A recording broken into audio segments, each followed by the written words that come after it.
Hello everyone! Good morning! It's me, Kaye. Welcome back again to my channel. And for today's episode guys, mag-unbox ulit ako ng gift na bigay ng friend ko. Sorry kung lagi ako nag-unbox. Marami kasi nagbibigay, so mag-film ng unboxing. Parang naging nawili-wili ako, naging happy ako na nag-o-open ko ng mga box.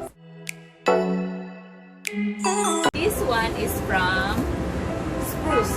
So, bali bigay ito siya ng friend ko na si April. And actually, halos lahat ng mga pots ko dito sa bahay ay bigay niya. And so, simula nung umuwi yung friend ko dito, siya nagbibigay sa akin ng mga pots, ng mga cute pots. So, sabi ko nga, dahan-dahan lang kasi 2021 pa lang din. Matagal-tagal pa ako dito sa Pilipinas, siguro another year or two. Sabi ko, makapuno na tong bahay ng mga halaman. Last month, binigay niya to. Ito siya, meron siyang Kaye. Okay. So, meron na din akong Y. Meron na din akong E.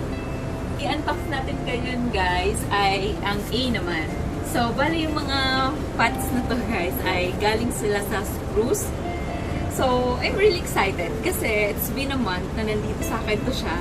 Sabi ko kasi, i-unbox ko siya pag meron akong nahanap na cute na halaman na babagay sa kanya. And may nakita, ito kasi siya ay anak ko siya nung isang snake ko. So, may baby na siya. Sabi ko, ilalagay ko siya dito sa sa letter A. And hopefully, magkasya siya. Guys, unbox na natin to. And I'm really excited. Thank you, April, for these pots. You're so sweet. Always. Keep it up. More pots to come and more plants to come. So guys, open natin siya. If you like these pots, you can visit the Spruce website. They have www.spruceplantsshop.com. So, okay. So, we'll be expecting just a small pot, guys. Okay. So, okay. Oh! It's really A. Wow. Sana hindi sila magkakulay no, K. Oh, okay. Oh, ito na siya, guys. It's nice. So, kasing color siya, no? K. So, I'm expecting sana a little bit of color like white or parang light pink or what. Ay, parang something na hindi naman kagaya ni Kaye. So, anyways, magkadikit pa sila. I'm happy. Ang gagawin ko ngayon ay ita-transfer ko to siya. This one, ito siya. Tsaka siya naman sa siya dito. Thank you guys for watching and later magta-transfer na ako ng halaman. A-Y-E. So guys, this alocasia ay bigay din ni April. So thank you April and look, nag-bloom na yung niya guys, yung halaman niya. Wala to siya nung binigay niya. So after a week, nag-bloom siya. So it's pretty. And this, hindi ko pa siya nata-transfer ng pot. So dito muna siya. Thank you, April, sa mga pots and sa mga halaman. And, bigay dito ni April. This one is moonshine naman na snake plant. So, medyo nawiwili ako guys sa mga snake plant. And most of my collection kasi ay snake plant. So, I have mga dwarf. At saka, meron din ako dito yung cactus sa kabilang side. So, dun yung... Okay. So, andyan sila.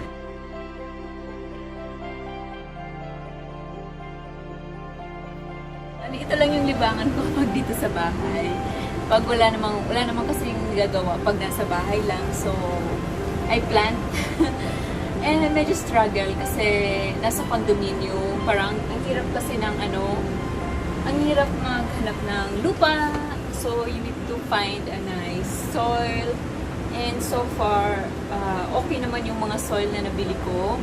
And they're organic. Naka-help siya para mag-bloom ng faster yung mga plants ko. And they're green. Meron pang isa dun sa labas na pinapaarawan ko. Wait, kukunin ko nga.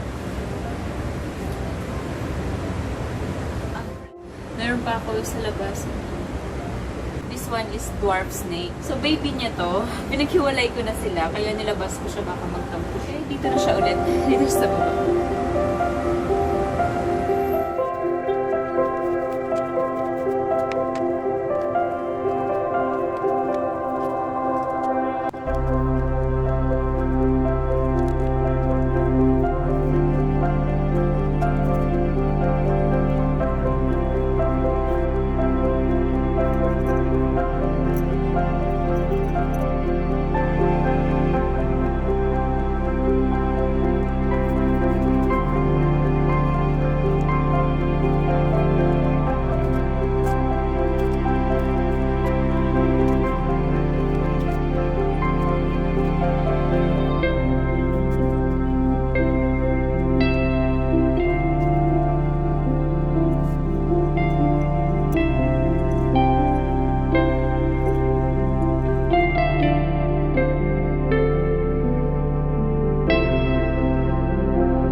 Thank you all guys for watching, and I'll see you next time.